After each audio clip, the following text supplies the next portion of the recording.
Hello everyone, this is Colin's channel. Happy Pride Month! Yay! You know, I really should have worn something more appropriate instead of going all black, but I really don't have anything that's colorful, so here I am in all black like a ninja. But let's get straight to the video. プライドマンスとは何か？それは LGBTQ の当事者たちが自分の個性と性の在り方に誇りを持ち、アライ、支援者が LGBTQ を応援し認めるという月間です。毎年6月に世界各地でパレードやセレモニー、いろんなお祝い事が行われています。プライドとは誇りを意味するので、自分らしさでいることを祝福する6月です。日本では自民党が今国会で LGBTQ をめぐる法案を見送りすると決めたと報じられました。正直日本だと、日本っていうかアジア多いかな、LGBTQ をタブー視する考えが強いです。でもそれって性的マイノリティの方たちの存在を否定するようなもので、本当に変えていかないといけない部分であります。一人一人あたりの性を言語化するのってとても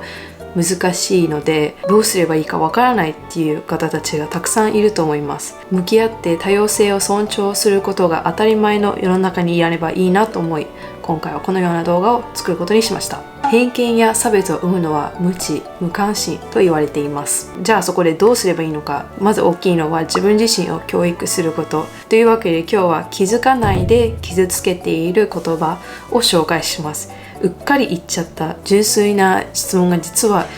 軽蔑している表現になってしまったっていう可能性もあるので、皆さんになぜこれが良くないのか、そしてどう変わればいいのか説明していきます。まず一つ目は、彼氏いるのって聞くこと。今だと私が海外にいた時は、ここも海外だけどアメリカとかもっと交流してた頃は、彼氏いるのってより恋人いるのって聞かれてました。やっぱり彼氏いるのとか男の人に彼女いるのって聞くと、もうその性しかない、自分に制限してしまうので、オープンな質問の方が受け入れやすいし、相手も答えやすいと思います。気軽な質問を聞いたつもりでも、相手にとってはどうしよう、彼氏じゃないな、彼女なんだけどって深く思っちゃうかもしれないし、彼氏彼女から恋人に変えるだけで、ありのままのあなたのことが知りたいというメッセージが伝わると思います。あとはトランスジェンダーがよく聞かれる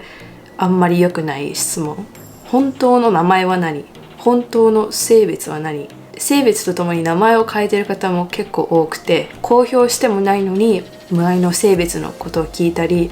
名前のことを聞いたりするのはあんまり良くないです。あんまりっていうかかなり良くないです。でも最初はね、わかんないし、うっかり聞いちゃうかもしれないけど、この動画を機にハッと、そういえばカリンがこんなこと言ってたなと思い出してくれたら嬉しいです。3つ目は、普通のカップルはヘテロセクシュアルを表現するときに普通と使う方もいます。普通とは何でしょう。普通と普通じゃないの区別も差別になってしまうというのを注意していただきたいです。そして4つ目、褒め言葉で男らしい、女性らしいという表現を使うこと。これらは日本でもだんだん減ってきてるのかな。英語でも確かに be a man にあるけど、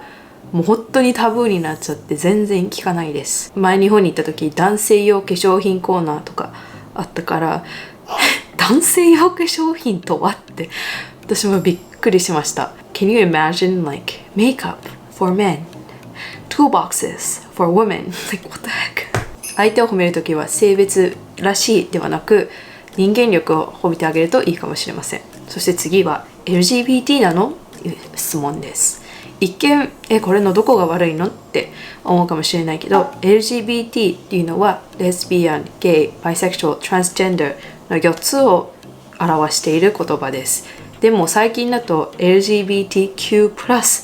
というのが主流になってきてます。 Q っていうのは Queer Questioning、 まだ性別がわからないとかどれにも当てはまらないっていう方が使います。プラスは、その他諸々いっぱいあるんですけど、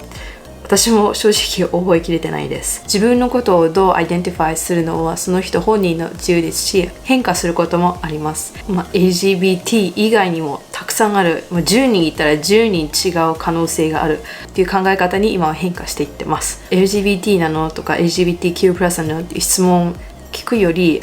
あんま聞かない方がいいかもしれない。本人が公表してない限りそっとしておく、自分自身が分かってない時もあるので、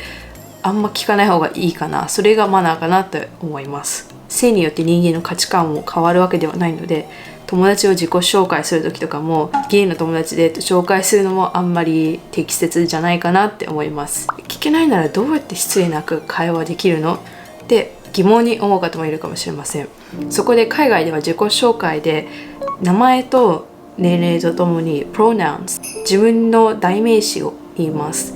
私は大学でいつも Hi, my name's Colin, I'm a freshman, my pronouns are she and her、私は she と her と呼んでくださいとお願いします。もし私が they them と呼んでほしいって言ったら they them と呼んでくれます。特に英語を習ったばかりだと一人なのに they them 使うのパッて出てこないって思う方もいるかもしれないんですけど、そこは頑張って相手の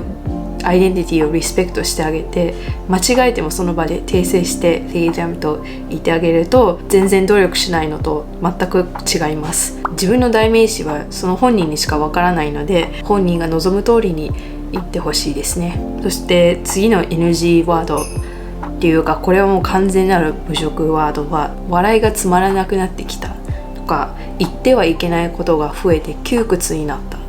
です。これは実際私も聞いたことがあって、はっって思いました。ここからは性的少数派の友達が体験した耳にした傷つく言葉を紹介します。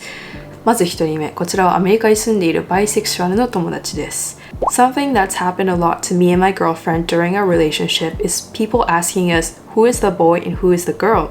And asking this perpetuates the social norms of the patriarchy that ultimately there does have to be a boy and a girl for the relationship to be considered valid and real. And this happened to gay male couples and non-binary couples as well. 確かに映画とか見てるとゲイカップルで必ず一人が女性のステレオタイプを象徴している人、もう一人はすごく男らしいなんかオレオレ系のキャラクターを描いているので、その通りしかないと勘違いする方もいるかもしれません。恋愛に性別にセクシュアリティに一つの正解はないんだよっていうのを改めて気づかされました。次もアメリカに住んでいるバイセクションの方。One thing I really can't stand that people say is everyone is a little bi. I remember being in high school and hearing that a lot when I was trying to come out to people, and hearing that was so invalidating, like my sexuality wasn't real. Oh yeah. あまり落ち込ませたくないから、みんなどこかにはバイな気持ちがあるよって言ったのかもしれないけど、